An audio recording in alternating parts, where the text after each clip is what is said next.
Before we get started, I want to let you know that I have a second channel that I started recently called Bloom, where I talk about interesting stuff such as what are the Tesla's 5 next big products, some fascinating facts about World War II, and a lot of other interesting stuff.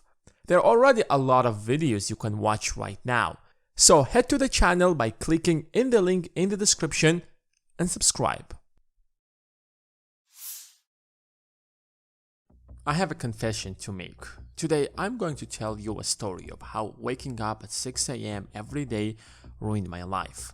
No, it's not clickbait. I know that you probably heard stories about how successful people wake up early in the morning, and maybe you should too if you want to become successful. But I can tell you that after years of waking up at 6 a.m., my life is worse than ever. And if you're one of those people who is striving to wake up early in the morning, please don't. And those who do wake up at 5 or 6 a.m. probably not as successful as they could be. And it's not because other aspects of my life deteriorated while I was doing better financially. Waking up at 6 a.m. ruined everything in my life, including the financial side of it. So here is what happened. For the longest time, I used to think that if I want to become successful, I had to discipline my life, work more hours, stop wasting my time, and cut back on sleep so that I could work more. I did that back when I was in college. I continued that habit after graduating, and for many years, I felt like I was doing better than my peers. But in reality, I didn't see much progress in my life.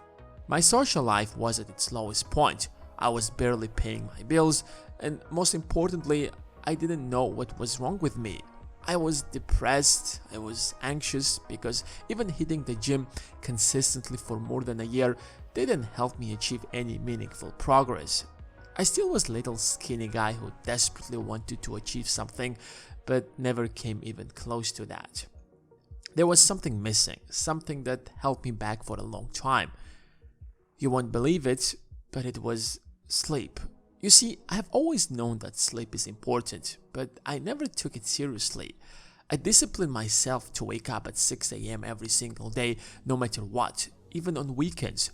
I've heard doctors say that you need at least 8 hours of sleep to function properly, but I've always thought that's the lazy way to approach life. I mean, when you sleep, you're not doing anything productive. So I might as well try to minimize the numbers of hours I sleep so that I can work more. And that was my biggest mistake. Because even on the days when I would go to bed after midnight, I would still wake up at 6 a.m. The lack of sleep affected all aspects of my life, especially the quality of my decisions. You see, when you sleep, your brain does one of the most important functions. Throughout the day, you consume a lot of information.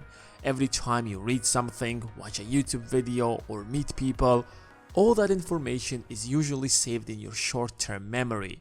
Your brain works somewhat like a computer. It has a short-term memory, like RAM, as computers have, and a long-term memory, like a hard disk. Your short-term memory is much smaller than your long-term memory. So whenever you sleep, especially when you are in that deepest level of sleep, your brain reorganizes whatever information you have consumed throughout the day and shelves them somewhere in your long-term memory based on how important are they. That's why you do not always remember everything you know, but if you think about it, you might remember stuff you have forgotten for years, but are saved somewhere in your long-term memory. When your brain doesn't get enough sleep, most of that information gets stuck in your short-term memory. So when you want to learn something new, memorize a bunch of facts for your exam, or take an important decision, your brain can't work at its fullest capacity since it's filled with information that's supposed to be moved to your long-term memory, but it's stuck in your short-term memory. That's why it's almost always much easier to focus or work an hour or two after you wake up. In other words, less sleep equals in a less effective brain. If you're doing something that doesn't need a lot of brain work, then you might not realize a huge difference. But if you need to think or do creative work, then your brain will struggle. So if you want to maximize your productivity, all you need to do is a little more sleep. But it's not just about the numbers of hours you sleep, but the quality of sleep you get. In order for your brain to truly rest, it's not enough to lie down on your bed. You need to get rid of all the possible distractions. If there is a music playing somewhere around you or the lights are on, your brain is going to be active to a certain extent because it recognizes that light. So the question is, if sleep is so important to the efficiency of my brain, why cut back on sleep when I can cut back on other things such as Netflix or all the time that I waste on unnecessary stuff? How many times do you find yourself sitting in front of a computer trying to accomplish something that takes an hour or two, but you stretch it for an entire day and often postpone it to the next day? If you could just focus, put all of your willpower into it, you could finish it in an hour. So here is what I started doing. I minimized the number of hours I work. Instead of 14 or 15 hours of work, now I work only 8 to 10 hours at best, and I make sure that I get 7 to 8 hours of sleep a day. In fact, I do not even set the alarm and let myself wake up naturally whenever my body feels like I have had enough sleep. I understand that in the first few hours of the day, my brain is going to be at its peak, so I try to do creative work in the morning, whether it's a company that I'm analyzing or an important business decision I have to take, or I have to write a script for the next video. If I eliminate all the distractions and push myself to just focus on the work that I'm doing, I can get done in 2 or 3 hours more than I would in an entire day. So stop thinking in terms of how many hours you work, but focus more on how much you can get accomplished. If you can get your brain to work more efficiently by having more sleep, there is no point in trying to work more and cut back on sleep. We did not even talk about all the health problems lack of sleep causes, such as cancer, heart diseases, heart failure, high blood pressure, stroke, diabetes, depression, and anxiety, and a shorter life overall. So stop thinking of sleep as something you waste time on, but as a daily investment you have to make in yourself to keep yourself more productive, to be able to achieve more, to be able to make better decisions. You might not be able to afford to turn off your alarm and wake up whenever you want, but you can go to bed earlier.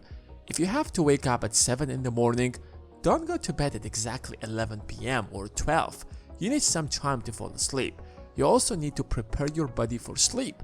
So make sure that an hour before you go to bed, you're not doing anything that could keep you awake in the bed for hours, like lifting weights or eating something heavy. We talk a lot about investments on the channel, and you probably already know that often all you need is one good investment to make a fortune. One good business decision can get you out of that rat race. And if you could improve the quality of your decision by having an extra hour of sleep, I think it's worth it. Try it. I challenge you to try to have enough sleep for 1 week in a row. Make your sleep the first priority just for 1 week. That means going to bed on time and making sure you get quality sleep every day. And if you want to realize any improvements in your life, just come back to this video and give it a thumbs down. Yes, I mean it. I never thought I'm gonna say something like that, but it's the time, I guess.